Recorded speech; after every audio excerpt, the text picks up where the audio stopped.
शोमेश, बहुत स्वागत है आपका साप्ताहिक चर्चा में हमारी। और इस सप्ताह हम सिर्फ नए हफ्ते की बात नहीं करेंगे, नए साल की भी बात कर लेंगे, क्योंकि साल लगभग पूरा हो गया है और जिस तरह से बाजार में ये पूरा बीता हफ्ता बीता है, अ, बिना किसी खास उतार-चढ़ाव के, एक तरह से सपाट रुझान, चाहे आप निफ्टी को देखें, निफ्टी बैंक को देखें, सब में थोड़ा ऊपर-नीचे बस ऐसे ही रहा, ज़्यादा कुछ खास हुआ नहीं इस हफ्ते में।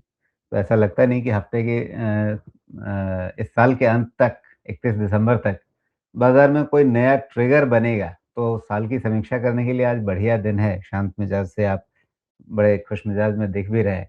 लगता है कि आपकी नोटबुक में बहुत कुछ ऐसा है जो अगले साल की तस्वीर रख रहा है, और वो तस्वीर कुछ अच्छी लग रही है, क्योंकि आपके चेहरे की मुस्कुराहट यही बता रही है। बहुत सारा है, अभी खत्म ही नहीं होगा पेज। जी। तो ऐसा है कि ये आज रखने का एक सबसे बड़ा कारण ये भी है कि हमारे म्यूज़िक इंडस्ट्री में जब आप जाएँगे ना, तो लोग इंस्पायर्ड होके बहुत म्यूज़िक बनाते हैं। कॉपी नहीं करते हैं, इंस्पायर्ड होते हैं। जी। तो हम भी थोड़े-से इंस्पायर्ड हैं कि आजकल जो 1 जनवरी के विशेज़ हैं ना, वो 31st से ही आने लगते हैं। तो हमने भी सोचा कि बिल्कुल। हमारे प्रोग्राम को भी थोड़ा-सा पहले एडवांस कर दिया जाए। जी। बहुत आज का मेरे हिसाब से एक ऐसा मैं रोड मैप देने वाला हूँ लोगों को, जो अप टिल 2028 काम आने वाला है। मेरी पूरी प्लानिंग उस तरह से है अच्छा, और मैंने सिर्फ बहुत 26 सारा इस नहीं, पे काम। सिर्फ 26 नहीं, 27 और 28 भी। हाँ, मैं पूरा एक रोड जी। मैप देने वाला हूँ और ऐसा नहीं है कि जस्ट बिकॉज़ मुझे कवर करना है 3 साल। ये रोड मैप बन ऐसा रहा है कि मेरे अंदाज़े से ये 2028 तक जाने वाला है। क्यों जाने वाला है, मैं पहला पॉइंट बता देता हूँ। अगर जो रेगुलर व्यूअर्स हैं उनको याद होगा, हमने एक 37,000 निफ्टी का मार्क रखा हुआ है बिफोर नेक्स्ट जनरल इलेक्शन। इसलिए मैं 28 तक का रोड मैप दे रहा हूँ और उसमें कुछ काफ़ी चीज़ें हैं। तो एक पॉइंट एक-एक करके लेते हैं। अभी तक ऐसा है कि ये कैलेंडर ईयर में निफ्टी ने करीब 10% का रिटर्न दिया है, अगर कल तक की क्लोज़ की बात की जाए तो। जो आउट परफॉर्म कर रहे हैं सेक्टर्स वो हैं metal, auto, bank, commodity and infra. इन्होंने निफ्टी से बेहतर किया है, जिसमें सबसे अच्छा मेटल किया है अभी तक। सबसे खराब परफॉर्मेंस रहा है मीडिया का, एंड फॉर राइट रीजंस। लेकिन क्या मीडिया का ऐसा ही रह जाएगा, ये आने वाले सेक्शन में डिस्कशन होगा। हाईलाइट क्या है, और ये जो हाईलाइट में पहले मैं 3 पॉइंट बोलूंगा, इस 3 पॉइंट पे ही हमारा अगला 3 साल बेस होने वाला है। इस साल का फोकस मेन रहा है लिक्विडिटी क्रिएशन। अगर ध्यान दिया हो लोगों ने, तो बॉन्ड बाइंग भी चल, आरबीआई भी बॉन्ड बाइंग करेगा, यूएस ट्रेजरी भी बॉन्ड बाइंग कर रहा है। पूरा ये साल लिक्विडिटी क्रिएट किया जा रहा है। तो पहला हमारा शुरू हुआ इनकम टैक्स रिलीफ, फिर इंटरेस्ट रेट कट और फिर जीएसटी 2.0 जीएसटी रेट कट। ये हाईलाइट हैं थीम के, लिक्विडिटी क्रिएशन के। गोल्ड सिल्वर बोलने की जरूरत नहीं है, सबको आउट परफॉर्म किया है। मेन हाइलाइट्स 3 और हैं, softer yield, softer oil and softer inflation. ये तीनों काफ़ी अच्छे कंट्रोल में हैं, जो कि आगे का रोड मैप बनाने के लिए सेंट्रल बैंक्स को और पॉलिसी मेकर्स को बहुत हेल्प करते हैं। जो कुछ नेगेटिव्स हैं उनको टच किए बगैर जा नहीं सकते आगे। और शुरुआत कहाँ से करें, तो ऑफ कोर्स टैरिफ वॉर, जिसने पूरा माहौल बदला या खराब किया, जो भी कह सकते हैं। दूसरी बात जो मुझे सबसे इम्पोर्टेंट लगती है, पिछले 14-15 महीने के ऊपर, मतलब आप समझिए कि पिछले 4-5 क्वार्टर से हमारा कॉर्पोरेट प्रॉफिटेबिलिटी ग्रोथ बहुत लो रहा है। 2 से 4% के आसपास में ईपीएस एक्सपेंशन हो रहा है। ये एक बहुत बड़ा हमारे लिए जॉल्ट है, जिसके कारण हमारा मार्केट को एक अपसाइड नहीं भी मिला है, प्रीमियम वैल्यूएशन नहीं मिला है। मिड कैप ने लार्ज कैप को अंडर परफॉर्म किया है अभी तक, और स्मॉल कैप ने ये साल में नेगेटिव रिटर्न दिया है। कंटिन्यूअस एफआईआई आउटफ्लो हो रहा है, ये भी सबसे बड़ा नेगेटिव है। और एक और ऐड करना होगा, रूपी डेप्रिशिएट कर रही है, ये हमारे मेजर नेगेटिव है। अब इससे मैं आप लोगों के लिए इन्फ्रेंस निकालना चाहूँगा कि फिर हमारा 2020 सॉरी हाँ कैलेंडर ईयर 2025 फोकस क्या पे था। ये ईयर फोकस है 3 मेन चीज़ों पे मेरे हिसाब से। बहुत सारे पॉइंट्स होंगे, मैं इंपॉर्टेंट पॉइंट्स कवर कर रहा हूँ यहाँ पे। लिक्विडिटी बूस्ट करना है, पहला फोकस। दूसरा, क्रेडिट ग्रोथ लाना है, जो कि क्रेडिट ग्रोथ नॉर्मली आपके नॉमिनल जीडीपी ग्रोथ के आसपास रहता है। तो अगर 8% 9% के आसपास आपका नॉमिनल जीडीपी ग्रोथ है तो रफली क्रेडिट ग्रोथ भी वहीं चला जाता है।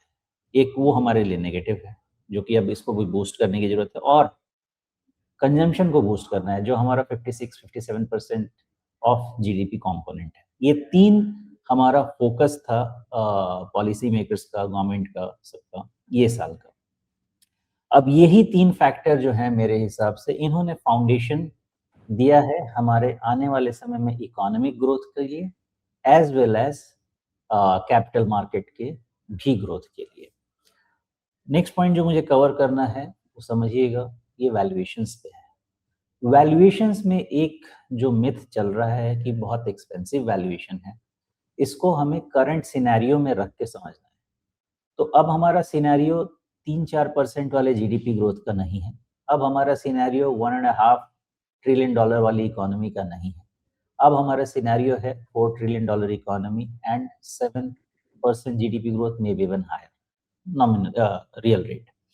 ऐसे सिचुएशन में आप 15 price earning multiple on trailing basis expect नहीं कर सकते हैं, करना नहीं चाहिए, कर सकते हैं करना नहीं चाहिए। पॉइंट नंबर 2, इंडेक्स में बहुत सारे चेंजेस हुए हैं, new economy, IT based stocks भी आए हैं, ग्रोथ बेस्ड स्टॉक्स भी आए हैं, जिसके कारण से पी का स्क्यूनेस बढ़ गया है थोड़ा हायर साइड पे। बट अगर 10 ईयर मीडियन लिया जाए तो on 10 year median basis Nifty Fairlie valued दिखती है, मे बी 5% एक्सपेंसिव कह सकते हैं। मिड कैप मेरे हिसाब से अभी भी 10% अवे फ्रॉम मीडियन है, जबकि स्मॉल कैप मीडियन के आसपास ही है अगर 10 साल के व्यू को लिया जाए। मैं 15-20 साल के इसलिए नहीं जा रहा बिकॉज 10 साल में काफी सारी चीजें चेंज हुई हैं, तो जो रेलेवेंट फैक्टर्स हैं उसको डिस्कस करते हैं। अब मेरा एक्सपेक्टेशन क्या है 2026 से, ये बहुत जरूरी है क्योंकि यहीं से अब सारा प्रेमाइस बनने वाला है।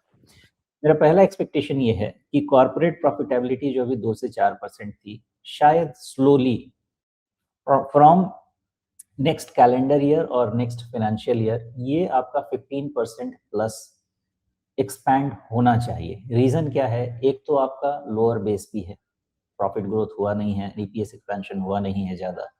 दूसरी चीज जो लिक्विडिटी मेजर्स लिए गए हैं वो भी इनको फ्यूल करेंगे कॉर्पोरेट प्रॉफिटेबिलिटी को। तो पहला मेरा जो पॉइंट है, कॉर्पोरेट प्रॉफिटेबिलिटी 15 to 18% के रेंज में एक्सपैंड हो सकती है।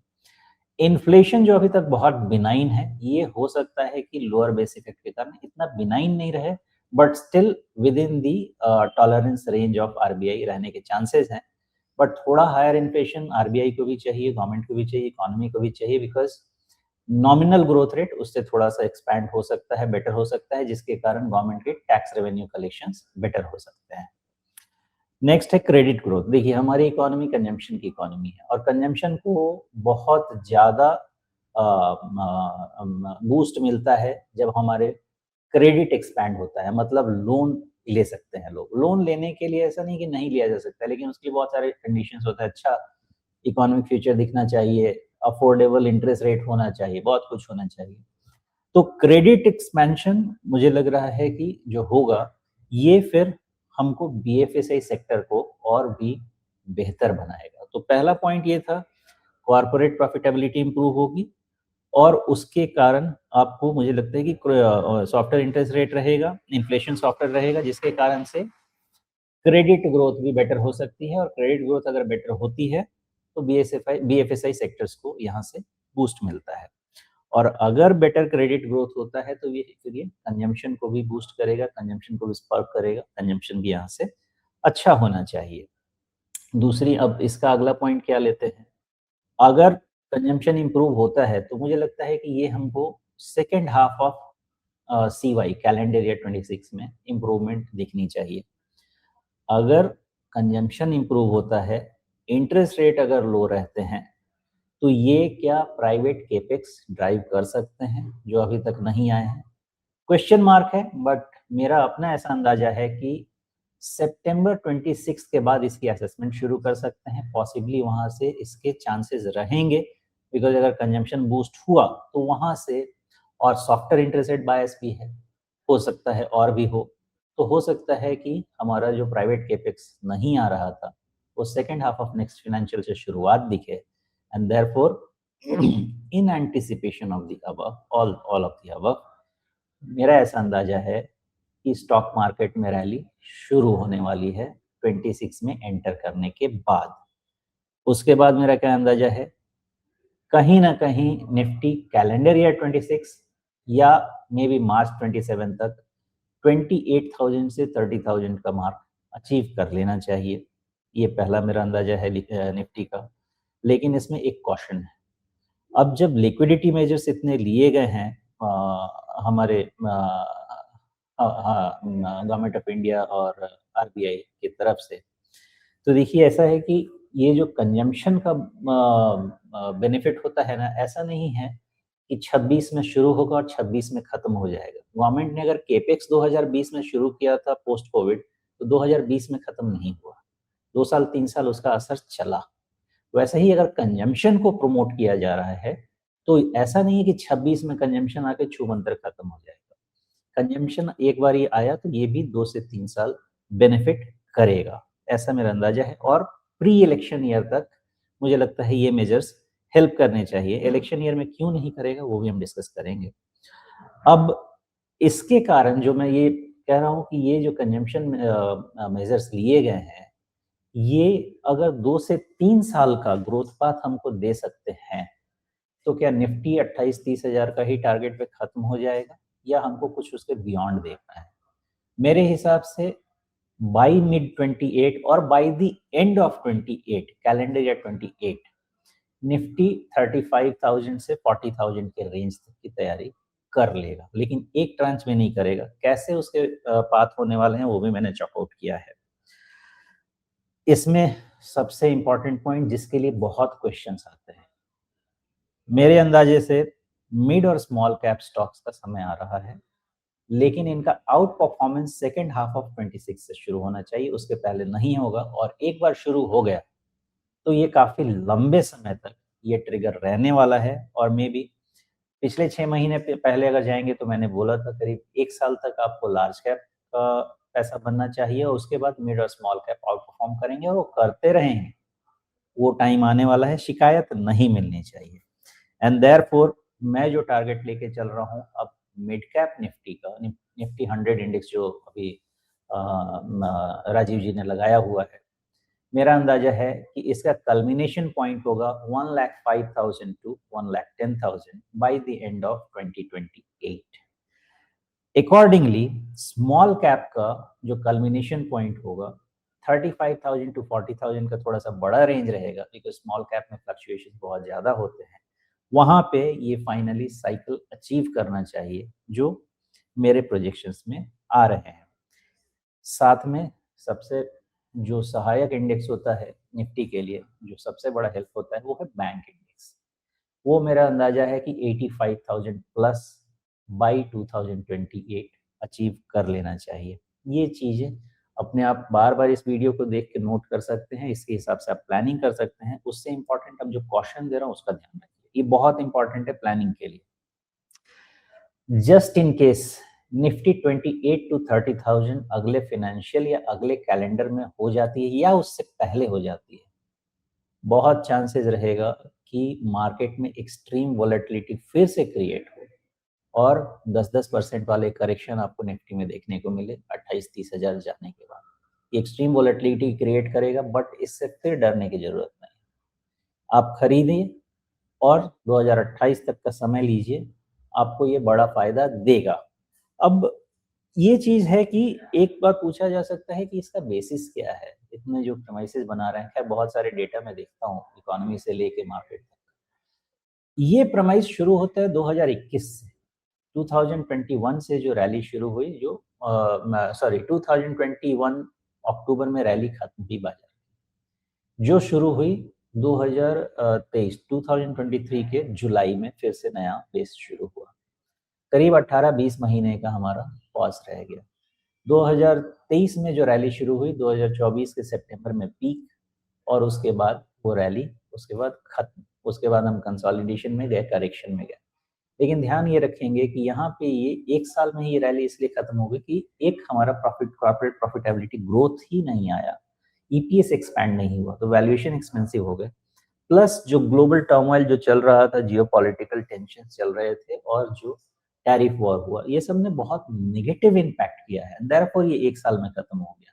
लेकिन अब जो नया बेस बन रहा है, अगर टैरिफ डील हो जाती है, ट्रेड डील हो जाती है और जियोपॉलिटिकल टेंशंस वैसे ज़ीरो तो नहीं होने वाले with US being at the centre stage मेरे हिसाब से। लेकिन मे बी जितनी अभी झंझट चल रही थी, ये 2026 से मेरा अंदाजा है कि या तो थोड़ी सेटल होगी या थोड़ा टोन डाउन होगा, लेकिन बीच-बीच में ब्लिप्स आते रहेंगे एंड इसलिए वो वोलेटिलिटी क्रिएट करेंगे और उस वोलेटिलिटी को अपने फायदे के लिए यूज़ कर लीजिएगा। ये जो डेढ़-डेढ़, 2-2, ढाई-ढाई साइकिल साल का जो साइकिल आ रहा है, ये मे बी नया ढाई साइकिल का 2.5 साल 2.5 ईयर्स का साइकिल 26 में जनवरी या उसके बाद जैसे भी रिजल्ट्स रहेंगे, धीरे-धीरे शुरू होगा, एक बार में नहीं होगा। बट जो चीज़ जनवरी या जो चीज़ 2026 में शुरू होगी, उसका फ़ायदा 2028 तक मिलेगा। ये प्रोजेक्शंस मेरे बन रहे हैं। तो अब आपको एकदम समराइज़ करके दे देता हूँ। 2026 start of another bull run amidst volatility. Volatility रहेगी 2026 में। 2027 bull run to intensify. 2028 bull run to peak and maybe 2029 the year of deeper correction because election आ जाएगा और गवर्नमेंट 6 महीने इलेक्शन के पहले से पूरा का पूरा ध्यान इलेक्शन पे लगाएगी और मे बी इकोनॉमी के जो डेवलपमेंट्स है या मतलब जो रिफॉर्म्स है वो थोड़े से बैक सीट पे जाएंगे। कंक्लूड कैसे करें? सेक्टर्स तो चाहिए हमको। प्रेफर्ड सेक्टर सबसे पहले बीएफएसआई छोड़ना ही नहीं। दूसरा कंजम्पशन छोड़ना ही नहीं है। Travel and tourism, QSR, retail, consumer durable, media जो सबसे खराब है, मे भी थोड़ा होश आया है मीडिया वालों को, कंटेंट थोड़ा बेटर आने लगा है, लेकिन ऐसा भी कंटेंट अभी बहुत बहुत अच्छा नहीं है, लेकिन कंटेंट पे इम्प्रूवमेंट होने लगा है बिकॉज उनकी इतनी छीछा लेदर की गई है कि उनको मुझे समझ आ रहा है। और मीडिया सेक्टर के जितने भी स्टॉक्स हैं अलग अलग तरीके के, कुछ हो सकता है कि आपको थिएटर वाले हों, कुछ हो सकता है आपको म्यूजिक वाले हों, उन सब ने अपने आप को कंसोलिडेट किया है, बैलेंस शीट क्लीन किया है, जो चीज़ें ठीक नहीं चल रही थी उनको वीड आउट किया है, जिस पे जो उनके लिए लैगार्ड था उस पे काम कर रहे हैं। तो मे बी मीडिया का भी एक नया फेज शुरू होगा। और अगर ऐसा है जो प्राइवेट कैपेक्स की बात मैंने की, तो हमको capital goods, engineering, infra, manufacturing इनको छोड़ना नहीं चाहिए, बट इनका benefit second half of next financial के पहले शायद नहीं मिलेगा, शायद। लेकिन अगर मैं केपेक्स कह रहा हूँ और इतना कह रहा हूँ कि ये सब में मैन्युफैक्चरिंग ये सब में अगर जगह बनती है तो बिना शायद पावर के नहीं बनेगा, बट मैं उतना कॉन्फिडेंट नहीं हूँ पावर सेक्टर पे। बट फिर भी बिकॉज मेरा लॉजिक कहता है कि इन सब चीज़ों के लिए पावर लगेगा और पावर अभी तक चला नहीं है अगर पावर का परफॉर्मेंस देखा जाए तो। Power sector last but not the least, या तो हेजिंग के हिसाब से, सेफ्टी के हिसाब से ही सही, diagnostics, health care, hospitals and pharma. ये मेरे डिस्कशन को यहाँ पे कंक्लूड करता है। जो आपको 2028 तक का मैं रोड मैप देना चाहता था, 2026 से शुरुआत है। अब 2 साल 3 साल कंप्लेन मुझे लगता नहीं है कि आपको होगा जो पिछले 1 डेढ़ साल से कंप्लेन चल रहा है। जी, सुमेश आप ने काफ़ी अच्छे तरीके से विस्तार से समझा दिया। लेकिन फिर भी कुछ चीज़ें हैं जो समझना चाहूँगा मैं आगे। आपकी थीसिस की 2 बुनियादें हैं। पहला ये कि क्रेडिट ग्रोथ आएगा और दूसरा ये कि प्राइवेट कैपेक्स आएगा, लेकिन 2026 कैलेंडर वर्ष के पहले छमाही में नहीं बल्कि दूसरी छमाही में उसकी उम्मीद करनी चाहिए। तो क्रेडिट ग्रोथ जहाँ तक मुझे याद आता है, ये थीम पहले भी आपकी रही है। इस पर आपने पहले भी काफ़ी आशाएँ अपनी टिका के रखी थी। लेकिन जिस तरह की आशा थी क्रेडिट ग्रोथ की, वैसा आया नहीं। ये शायद कुछ साल पहले की बात होगी, 1 साल या 2 साल पहले की बात होगी। अ, इस बार क्यों लग रहा है कि क्रेडिट ग्रोथ जो है वो गच्चा नहीं देगा?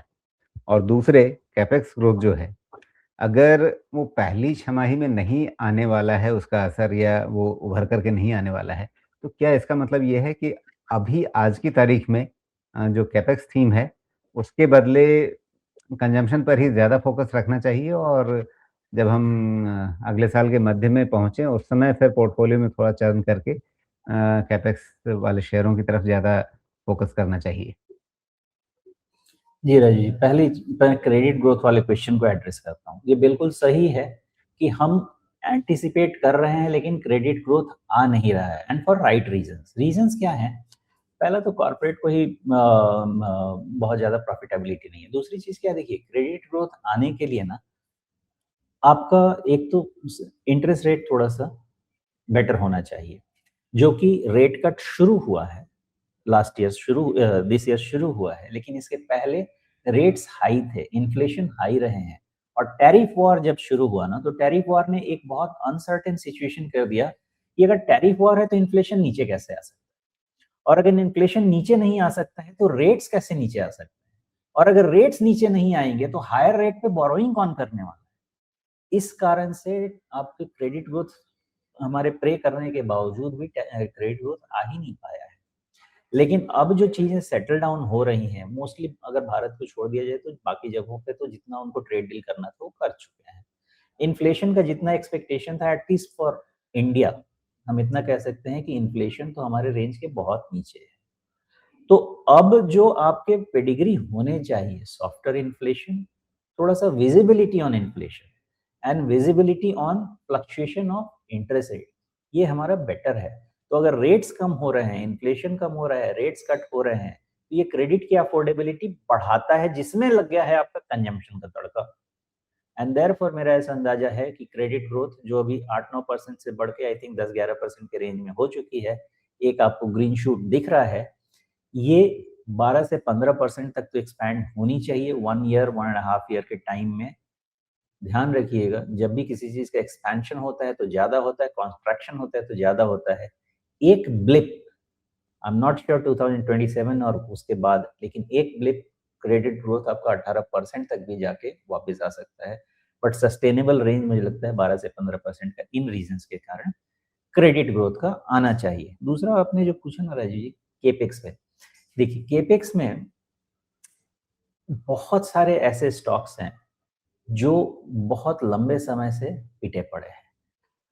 अब जब केपेक्स का समय आ जाएगा, तो पता नहीं उस समय स्टॉक्स इस लेवल पे मिलेंगे या इंडस्ट्री टेलविंड अगर लग गई तो यहाँ से 50% ऊपर मिलेंगे, ये मुझे अंदाजा नहीं। इसलिए अभी अगर केपेक्स किसी को करना है या नहीं करना है, थोड़ा वेट भी कर सकता है, लेकिन पोर्टफोलियो में अगर मैं कहूँ तो 10% जगह केपेक्स की बनानी चाहिए।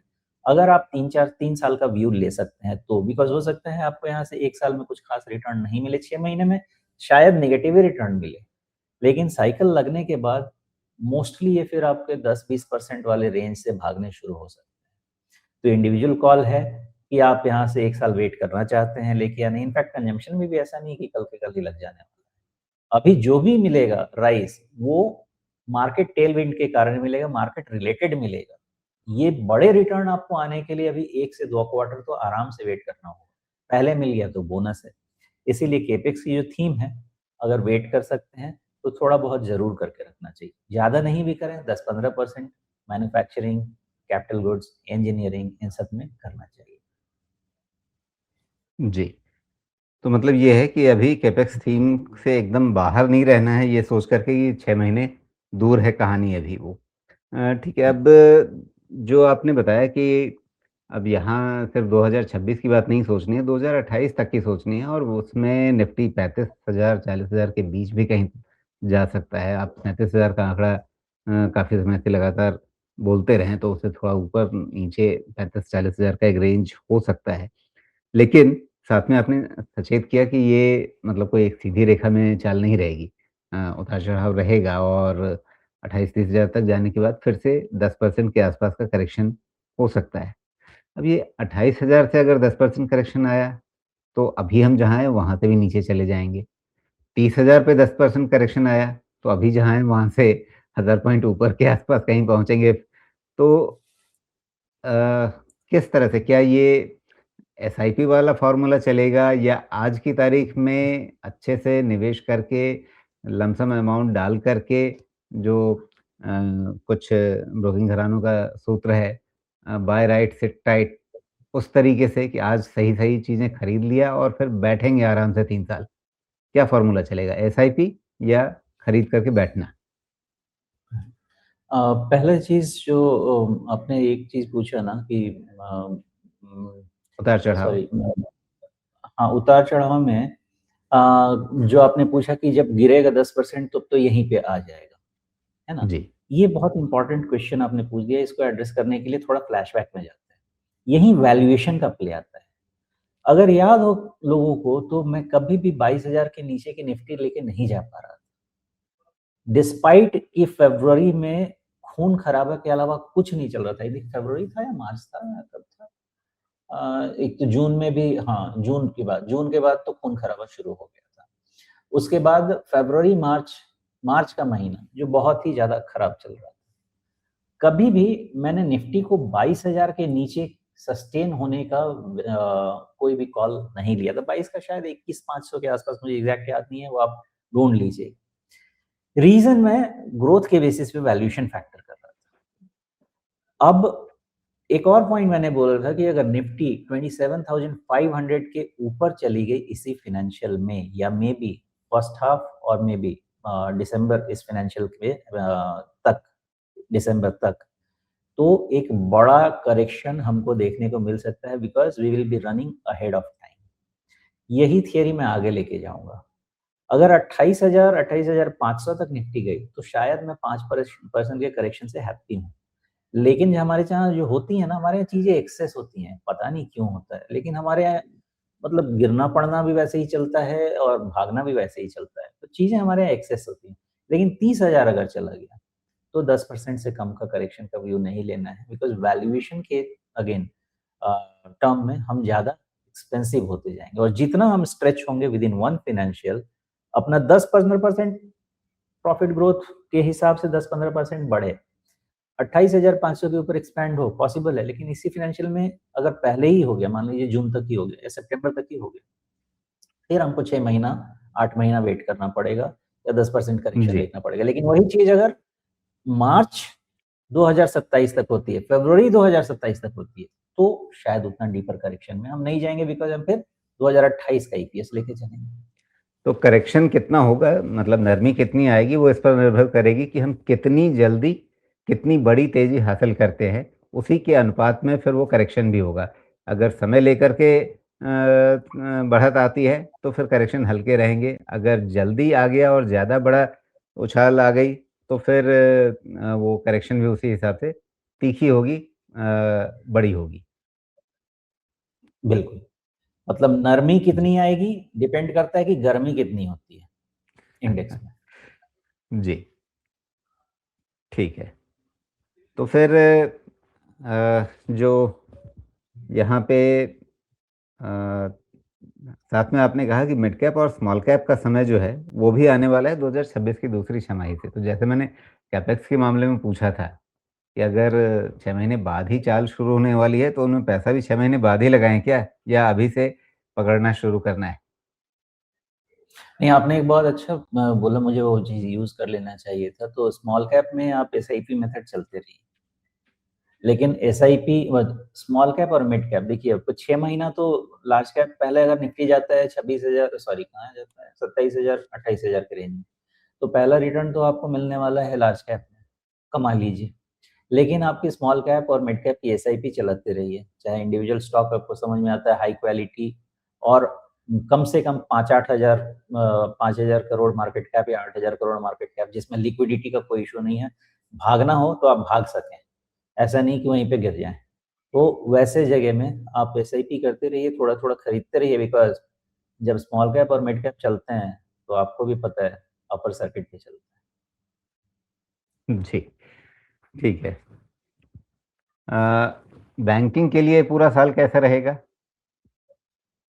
बैंकिंग तो लगता है इस साल की रीड होनी चाहिए, बिकॉज मेरा फोकस कंजम्पशन और क्रेडिट ग्रोथ पे है। दोनों में बैंकिंग के अलावा, मतलब बीएफएसआई एज ए सेक्टर के अलावा मुझे कुछ दिखता नहीं है। बस वही है कि एक 60,000 के ऊपर बैंक इंडेक्स निकले, फिर मैं अपना व्यू सीधा चेंज करूं। But I am still of the opinion कि 75,000 1.5 साल में तो होना चाहिए, क्योंकि हम कितना देख रहे हैं, 25%, तो हाँ 1.5 साल में उतनी आशा तो रखनी चाहिए।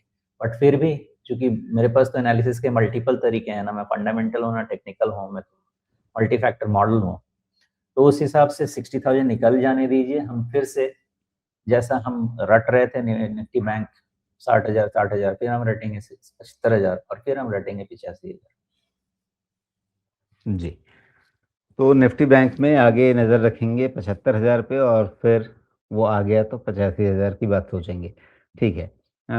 आईटी सेक्टर यहाँ पर 2026 में क्या हो सकता है? एक चीज तो जो आईटी सेक्टर में देख के लग रहा है राजीव जी कि लोग अपने आप को एआई की तरफ मूव करना शुरू कर चुके हैं। इनफैक्ट कोफोर्स का भी एक्विजिशन सबने सुना ही होगा। मैं पूछने ही जा रहा था। हाँ, जी। तो ये अच्छा स्टैंस है, लेकिन अगेन ये स्टैंस जो है ये सब फ्रक्टिफाई होने में तो टाइम लगेगा, अभी समय लगेगा। बट उधर मूवमेंट तो है। तो मेरा एक्सपेक्टेशन आईटी से आउट परफॉर्मर का तो नहीं रहेगा, बट बिकॉज लोगों की आंखें खुल चुकी हैं तो शायद मेरा एक्सपेक्टेशन मार्केट परफॉर्मर का ओके। तो अब ये मार्केट परफॉर्मर का मतलब क्या हुआ? मार्केट भी चलेगा तो आईटी भी चलेगा, तो मतलब आउट रहेगा। परफॉर्मेंस नहीं मिलेगी लेकिन बाजार के हिसाब से चलेगा। हाँ, हाँ। ठीक है। तो फिर नज़र कहाँ रखनी है? 40,000 के ऊपर कहाँ, कौन-सा अगला पड़ाव आपको दिखता है निफ्टी आईटी के लिए? यहाँ थोड़ा-सा मामला गर्म है, थोड़ा सावधान रहना चाहिए। लेकिन 40,000 के ऊपर में फिर हमको 10-15%, 10-12% का तो फिर राइज़ लेके चलना चाहिए। लेकिन अभी थोड़ा-सा जी। मामला अभी गर्म है, अभी उतना ज़्यादा चढ़ते में हाथ ना जलाएँ। नेगेटिव भी नहीं हो, बाय डिप्स किसी ने पूछा था कि बाय डिप्स बोल के छोड़ देते हैं, लेकिन बाय डिप्स का ही सिचुएशन है भैया, हम क्या कर सकते हैं। अभी तक तो यही जी। कह रहा है कि 36,000 के नीचे आईटी इंडेक्स फिलहाल नहीं दिखता है और अभी है हुँ, हुँ। करीब 38,300 पे।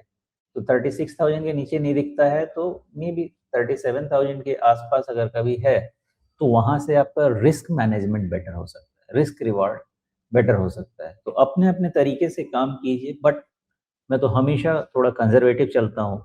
आधा परसेंट कम कमाने को मिले चलता है, तो दिक्कत नहीं है, पीस ऑफ माइंड इम्पोर्टेंट है। जी। थोड़ी नरमी आ जाए आईटी सेक्टर में तो फिर वहाँ पर तो निवेश के पैमाने पे आएगा या अभी भी उसको स्ट्रैटेजिक बाय वाले खाने में ही डाल कर के रखेंगे? नहीं, स्ट्रैटेजिक बाय में मैं नहीं डाल पा रहा हूँ, लेकिन आप स्टॉक स्पेसिफिक स्ट्रैटेजिक में देख सकते हैं, जिधर डिजिटल इन्फ्लुएंस हो रहा है ना, एआई जी। इन्फ्लुएंस हो रहा है, वहाँ पे सेलेक्टिव देखा जा सकता है। बिकॉज़ देखिए, कितने डिस्कशन शुरू हुए कि आईटी इंडस्ट्री खत्म हो जाएगी। मुझे तो नहीं लगता कि आईटी के बगैर हम जी सकते हैं। अभी जो इतनी दुकान लगा के बैठा हूँ, इतनी दुकान इसलिए लगा के बैठा हूँ कि टेक्नोलॉजी है। नहीं तो आपको जी। भी याद होगा राजीव जी, जब अर्ली 2000 में हम टीवी शो करते थे, तो घर पे ओबी वैन आके लगती थी और ऐसा लगता था लोगों की शूटिंग चल रही है। आज के तारीख में तो अब हम यहीं से काम ओबी कर रहे वैन हैं। जिनको नहीं पता उनको बता दें, वो बाकायदा एक ट्रक होता है जिसके ऊपर काफ़ी बड़ा एक डिश एंटीना लगा रहता है। हाँ, और उसमें अच्छा ये लगता था कि थोड़े समय के लिए सही हो तो एकदम भीड़ लग जाती थी दरवाजे के आस-पास जी। कि चल क्या रहा है इधर में, और पूरा माहौल बन जाता था। घर पे आया कि घर के आके ऊपर से नीचे तार गिर रहा है, क्या चल रहा है, वो तो सजावट ही चलती रहती थी। बहुत था, लेकिन इम्प्रूवमेंट भी बहुत हो चुका है और ये टेक्नोलॉजी के कारण ही हुआ है। तो technology is here to stay, the form and shape will change. जी। ओके। तो जैसे आपने कोफोर्स का भी ज़िक्र किया, इन्होंने एक एक्विज़िशन का रास्ता लिया। इससे पहले भी जब हम एआई पे चर्चा करते रहे हैं या अपने पिछले निवेश मंथन में तो एआई पे पूरी कवर स्टोरी है और उसमें भी ये बात निकल कर के सामने आई थी कि अ अ, हमारी आईटी कंपनियाँ शायद बोलने में कंजूसी कर रही हैं और उसके उनके अपने कारण हो सकते हैं। लेकिन आईटी इंडस्ट्री जो है वो ऐसा नहीं है कि एआई को लेकर के सजग नहीं है और उसके लिए तैयार नहीं है। उनकी तैयारी क्या है वो शायद अभी ना अपने क्लाइंट्स को ज़्यादा बता रही हैं, ना बाज़ार को ज़्यादा बता रही हैं, लेकिन काम चल रहा है। कंपनी के अंदर भी काम चल रहा है और बाहर जाकर के क्या हम ला सकते हैं, जो अभी हमने कोफोर्स के मामले में देखा, $2.5 बिलियन की डील कर ली, उन्होंने खरीद के ले आए। अब खरीद के ले आए तो ऐसा नहीं है कि अपने कंपनी के अंदर उन्होंने कैपेबिलिटीज़ बिल्ड नहीं की होगी। अगर कंपनी के अंदर कुछ नहीं होगा तो फिर वो मतलब सिनर्जी बिठाना उनके लिए मुश्किल हो जाएगा। तो अंदर भी कुछ काम कर रहे होंगे, बाहर भी अब एक डील करके ले आए। अब वो शायद अपने कस्टमर्स को खुल कर के बता सकते हैं, हाँ भैया हमारे पास एआई के लिए सॉल्यूशंस मौजूद हैं। मैं थोड़ा-सा एक पॉइंट ऐड करना चाहूँगा यहाँ पे। मुझे ऐसा नहीं ज़रूर। लगता है कि उनको समझ नहीं है, लेकिन उनको पता नहीं है, लेकिन उनको समझ नहीं आ रहा है कि इस चीज़ को डील कैसे करना है, इसलिए खुल के बोल नहीं पा रहे हैं। इतना तो पता जी, है कि AI is the way to go for, लेकिन उनको भी समझने में थोड़ा-सा समय लग रहा है because AI as a product is not the pedigree of India. वो आपका जी। यूएस, कोरिया, जापान उधर का ही है। तो इसलिए शायद खुल के नहीं बोल रहे हैं, मेबी 1 साल के अंदर बोलने लगेंगे खुल के और इसलिए कहानी हमको समझ में नहीं आ रहा है। दूसरी भी बताई जा रही है, कहानी दूसरी भी बताई जा रही है ना वो कि उनके सामने अगर आज वो बोल देंगे अपने क्लाइंट्स को कि हाँ, हम एआई पे काम कर रहे हैं, तो आज जो वो 10 लोगों की बिलिंग कर रहे हैं, उसके बदले क्लाइंट बोलेगा अच्छा ये काम तो 2 लोगों की बिलिंग का है, एआई आपके पास है ही अब। तो मतलब वो है कि आज वो बोल दें हम एआई ले आए, तो उनकी बिलिंग घट जाएगी सीधे से, इसलिए वो बोलेंगे नहीं। हाँ। नहीं, मोस्टली ये सब जो कॉन्ट्रैक्ट होते हैं ना, ये तो शेयर बेसिस पे होते हैं कि कितना एफटी मतलब फुल टाइम इक्विवेलेंट यूज़ हो रहा है। लेकिन अभी वही क्लाइंट तो। बोलने के समय अभी बोलेंगे भी कि हम तो तैयारी कर रहे हैं बाबा, हमारा कुछ हुआ नहीं है, लेकिन बोलना भी ज़रूरी है क्लाइंट को कि हम तैयारी कर रहे हैं। नहीं तो क्लाइंट भाग जाएगा दूसरे के पास। तो जी, फ्यूचर तो यही है। तो ये बोलेंगे कि भई अभी तुम लटके रहो हमारे पास कि हमारी तैयारी चल रही है लेकिन बिलिंग फुल करा लो। तो इसीलिए अभी वो एआई बिलिंग नहीं कर रहे हैं, अभी वो पर चेयर बेसिस पे बिलिंग कर रहे हैं। हाँ, करेक्ट। वैसे ही। तो मैं इसीलिए कह रहा हूँ कि मतलब हमें एकदम से ये नहीं सोच लेना चाहिए कि हाँ, हमारी आईटी इंडस्ट्री जो है वो एआई के लिए तैयार ही नहीं है। शायद वो तैयार है, अभी उनके हिसाब से बोलने का रणनीतिक मौका नहीं आया है। हुँ। करेक्ट है, वो बोलने का नहीं आया है। लेकिन अगर आप अच्छे जो मिड कैप स्टॉक हैं, जो लीडर्स हैं ना, उसमें आप 5 साल का, 7 साल का व्यू लीजिए, तो प्रॉब्लम नहीं जी, होगी। हो सकता है कि 2 साल पैसा बने ही नहीं, क्योंकि वैल्यूएशन तो एक्सपेंसिव होते जा रहे हैं, वैसा धंधा नहीं आ रहा है। लेकिन 5-7 साल के व्यू लेंगे तो होगा क्योंकि अचानक से जब बड़ा एआई का अगर बिग चंक मिलने लगा बिज़नेस, तो फिर ईपीएस एक्सपेंशन भी वैसे ही चलता जाएगा। लेकिन साल, डेढ़ साल का व्यू लेके फ़ायदा नहीं है। जी। लेकिन वहाँ पर ये भी दुविधा रहेगी कि एआई की तरफ आप बढ़े और आपकी हर प्रोजेक्ट पे जो बिलिंग है वो कम हो जाएगी, तो आपके सामने समस्या दूसरी रहेगी कि आप एआई के चलते आप अपनी क्षमता बढ़ाइए और फिर उस क्षमता के साथ आप ज़्यादा क्लाइंट्स को सर्विसिंग दीजिए, तो आपको नए क्लाइंट खोजने पड़ेंगे और उसमें शायद नए क्लाइंट की कैटेगरीज़ निकालनी पड़ेंगी जो आज की तारीख में उनके पास जिस कैटेगरी के क्लाइंट हैं ही नहीं। काफ़ी कुछ 5 साल में बदलने वाली है इंडस्ट्री, ऐसा लगता है। ऐसे भी राजीव जी, मैं तो आपको बता सकता हूँ बिकॉज़ मैंने research, trade, front office, back office, middle office सारे में काम किया है और ऑफ कोर्स इंटरनेशनल कंपनीज़ में काम किया है। तो एफिशिएंसी क्रिएट करना हर सर्विस प्रोवाइडर का एक बेसिक रिक्वायरमेंट में होता है बिकॉज़ कॉम्पिटिशन है ना। अगर हम चीज़ों को सस्ते नहीं करेंगे, अपने प्रोसेसेस को लीन नहीं करेंगे, तो सामने वाला बैठा है बिज़नेस खाने को। तो एआई मेबी इज़ द जी, advance stage of making the processes lean, but ये part and parcel of the whole process है कि हमको लीन करना पड़ता है, 10 का काम हमको 8 में करना पड़ता है अगले साल, 8 का काम हमको साढ़े 6 में करना पड़ता है, तो जी। रोबो बनाने और पड़ते हैं, ये सिर्फ़ सब प्राइसिंग का पार्ट है। मसला नहीं है, सिर्फ़ प्राइसिंग का मसला नहीं है, उसमें ये भी होगा कि आज एक आईटी कंपनी अगर 100 क्लाइंट्स के साथ काम कर रही है, शायद उसे अगले 2-3 साल के अंदर ये कोशिश करनी पड़ेगी कि हम उस 100 को 500 की तरफ ले जाएँ, 5 साल में शायद 1000 क्लाइंट्स की तरफ जाएँ। क्योंकि वो 100 क्लाइंट जो आज आपके पास हैं, वो आपको एआई के साथ उतनी बिलिंग नहीं देने वाले हैं अगले 2 साल बाद।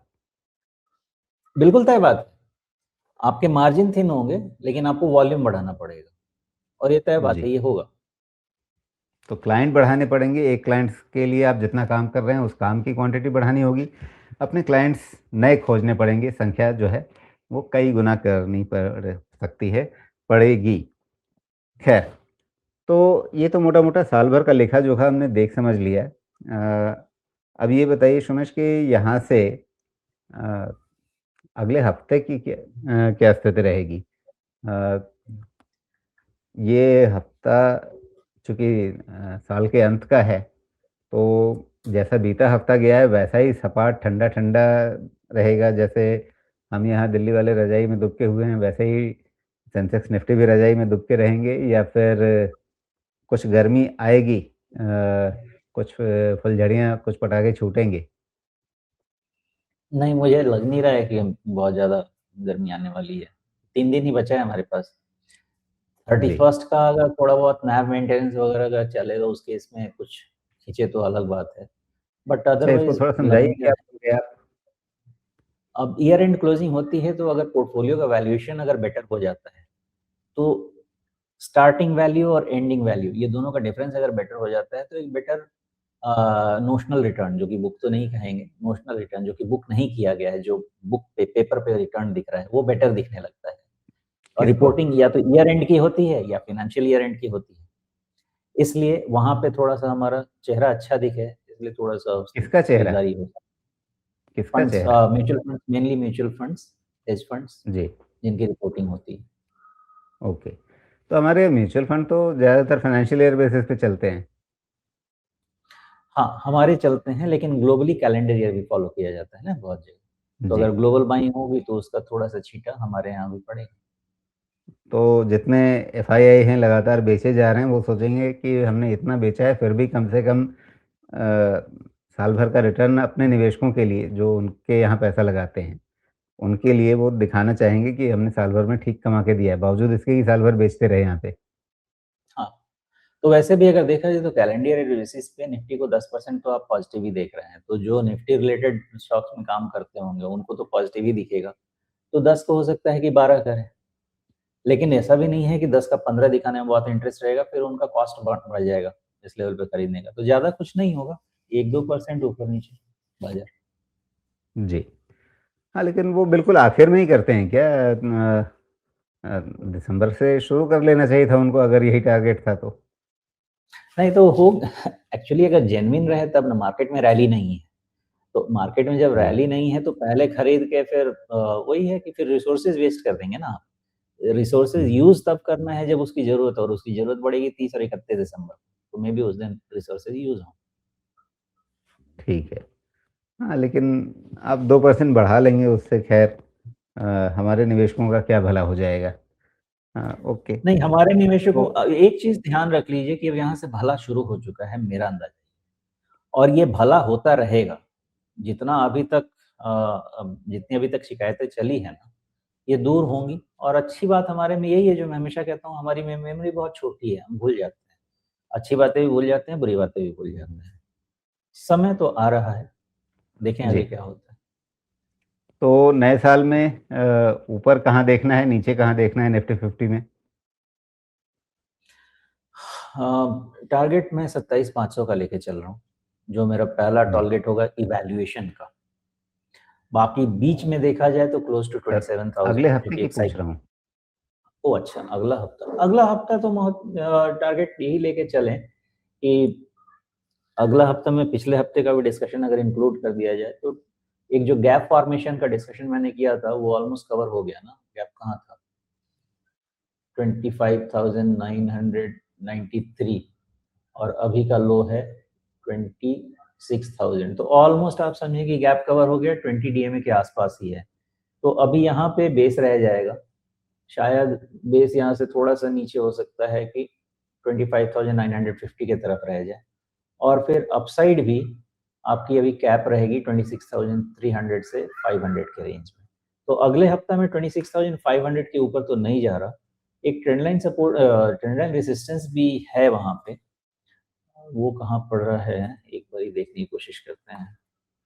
हाँ, ट्रेंड लाइन रेजिस्टेंस भी जो आ रहा है, वो भी क्लोज़र टू दी हाई, यानी 26,350 पे आ रहा है। तो मेरा अंदाज़ा है कि 350 से अगर डेविएट भी हुआ तो और ये 50 और ट्रेंड लाइन 500 कौन-सी बना रहे हैं आप जो फ्लैट पिछले सितंबर 2024 वाले टॉप से अभी ताज़ा टॉप को ही मिला रहे हैं क्या? अब आपने मुझे डाल दिया दुविधा में, बिकॉज़ ये जो मकड़ी का जाल मैंने बना रखा है ना, ये कहाँ से आ रहा है मुझे भी याद नहीं, लेकिन ट्राई करते हैं। एक आप हाई ले सकते हैं 30th जून का, 30 जून, नहीं 30 जून है, हाँ, 30 जून का हाई है 25,670, और दूसरा हाई ले सकते हैं 23rd अक्टूबर 2025। देखिए शायद यही वाला होगा।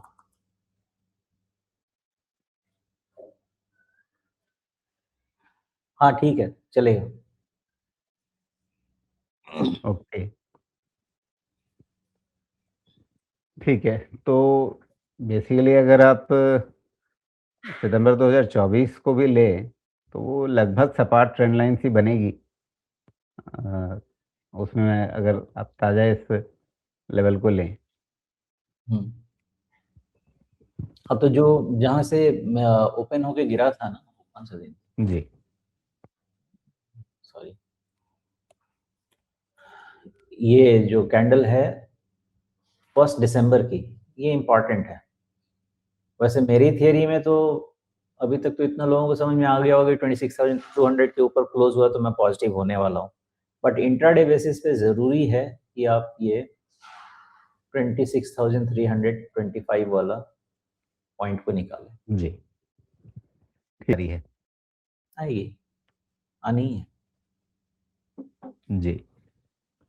ओके।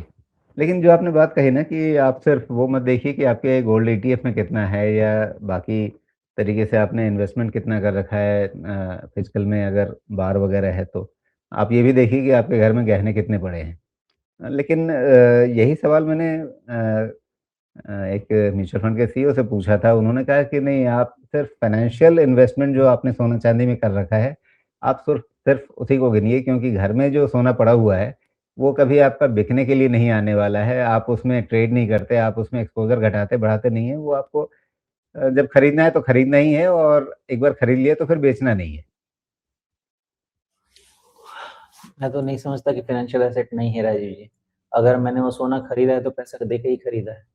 यानी अगर वो पैसा मैंने सोने में नहीं दिया होता या तो बैंक एफडी करता या कहीं और इसका एसेट क्लास में लगाया होता, तो मेरा रुपया तो निकला है। और रुपया निकला है तो मेरा इन्वेस्टमेंट है। तो मैं नहीं समझता कि उसको मैं इन्वेस्टमेंट नहीं मानूंगा। प्लस आप मोस्ट ऑफ द घर में जाके देखेंगे एक्सचेंज ऑफ ज्वेलरीज भी होते हैं, बहुत होते हैं। या तो डिज़ाइन पुराने हो जाते हैं, कभी टूट टट जाता है, बहुत रीज़न से होता है। तो ऐसा नहीं है कि आप उसको बेचते नहीं हैं। हाँ, इक्विटी में भी है, आपके कोर पोर्टफोलियो के स्टॉक आप कभी बेचते नहीं हैं, 10 साल नहीं बेचते हैं, 20 साल नहीं बेचते हैं। गोल्ड एक थोड़ा-सा अलग इसलिए है कि वो प्रेशियस मेटल में आता है और आपके पास फिजिकल होल्डिंग है, आपको दिखता है कि है मेरे पास। कल को मुझे चाहिए तो मेरे पास एक सेफ चीज़ पड़ी हुई है। वो कारण है। अदरवाइज़ ये चीज़ तो एग्री करने वाला पॉइंट मुझे नहीं लगता कि फाइनेंशियल इन्वेस्टमेंट नहीं है। बिना पैसे दिए तो नहीं खरीदा है। हाँ, गिफ्ट मिला हो तो बात अलग है।